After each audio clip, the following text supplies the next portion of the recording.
पाकिस्तान ने भारतीय वजीर आजम नरेंद्र मोदी का बयान नफरत अंगेज, पुरतशद्दुद और अक़वाम मुत्तहिदा के उसूलों की खिलाफ वर्जी करार दे दिया। भारतीय वजीर आजम के बयान पर वजारत खारजा ने रद्द अमल देते हुए कहा कि मोदी का बयान नफरत अंगेज और पुरतशद्दुद है। मोदी का बयान अक़वाम मुत्तहिदा के उसूलों की खिलाफ वर्जी है। पाकिस्तान मोदी के बयान को लापरवाही और इश्तियाल अंगेजी समझता है। पाकिस्तान अपनी सालमियत खुद मुख्तारी के लिए किसी भी खतरे का मुकाबला करेगा। मुतालबा किया कि आलमी बरादरी को भारत की बयानबाजी का नोटिस लेना चाहिए। तर्जुमान दफ्तर खारजा ने कहा है कि भारत की बयानबाजी से खित्ते के अमन और इस्तेहकाम को नुकसान पहुंचता है। मोदी के बयान का मकसद मकबूजा कश्मीर में इंसानी हुकूक की खिलाफ वर्जियों से तवज्जो हटाना है।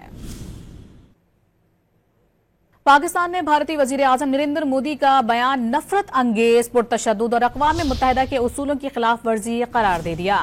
भारतीय वजीर आजम के बयान पर वजारत खारजा ने रद्द अमल देते हुए कहा कि मोदी का बयान नफरत अंगेज और पुरतशद्दुद है। मोदी का बयान अक़वाम मुत्तहिदा के उसूलों की खिलाफ वर्जी है।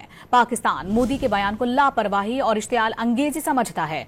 पाकिस्तान अपनी सालमियत खुद मुख्तारी के लिए किसी भी खतरे का मुकाबला करेगा। मुतालबा किया कि आलमी बरादरी को भारत की बयानबाजी का नोटिस लेना चाहिए।